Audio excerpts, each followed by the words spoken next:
I got fired for going to work on mobile, so apologies for formatting. A few years ago I worked at a kiosk in a local shopping center, mall for Americans. Don't mean for that to sound snarky. Some people just don't know that applied a phone protector to phones. These protectors were absolute garbage for the price they were asking. If I recall, the iPhone X came out the Christmas before I started and it was £150 to get it applied, so I wasn't all that keen about aggressively pushing the product. My supervisor, who was a friend of a friend, we'll call him Alex, was tasked to write up a work rota every Monday for the next week. This is important because I had asked Alex if I could have 4 days off but make up for them later, as I was planning to go on holiday and propose to my fiancée, to which he spoke with everyone else to make sure they were okay working more days in a row if it meant that they got more days off as I caught up on my hours. One important note is that Alex would have to send the rota to the owner of the company, we'll call him Randy, for verification and an hour check, as legally we weren't allowed to work over a certain amount of hours.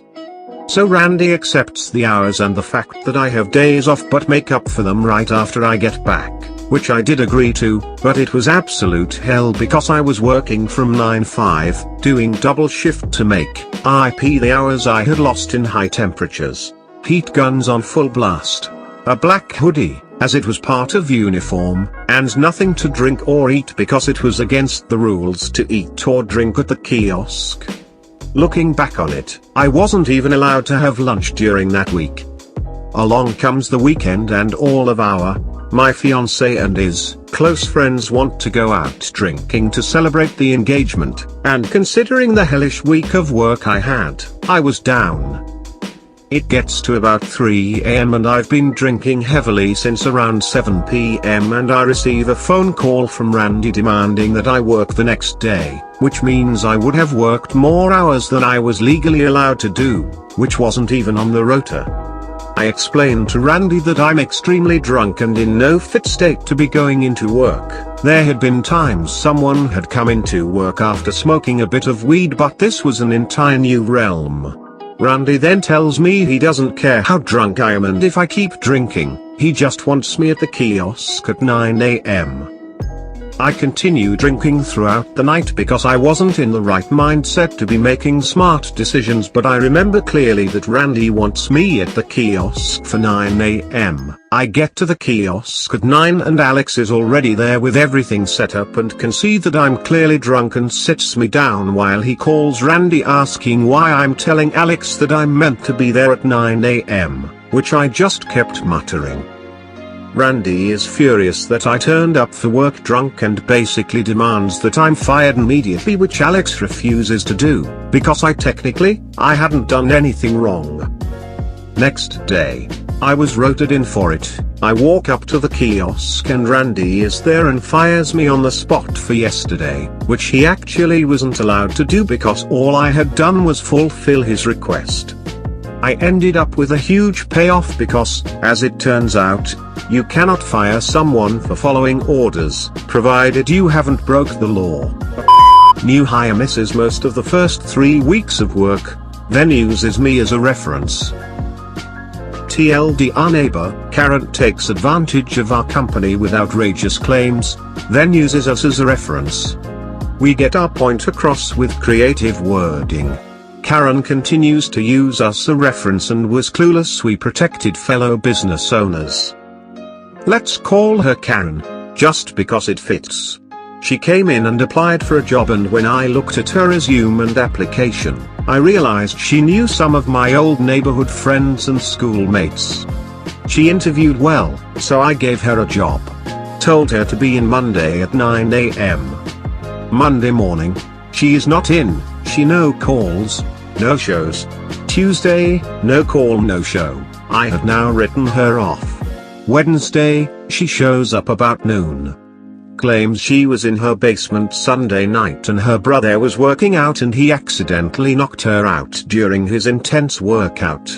She claimed her doctor told her she had a concussion and she should stay home for a couple days.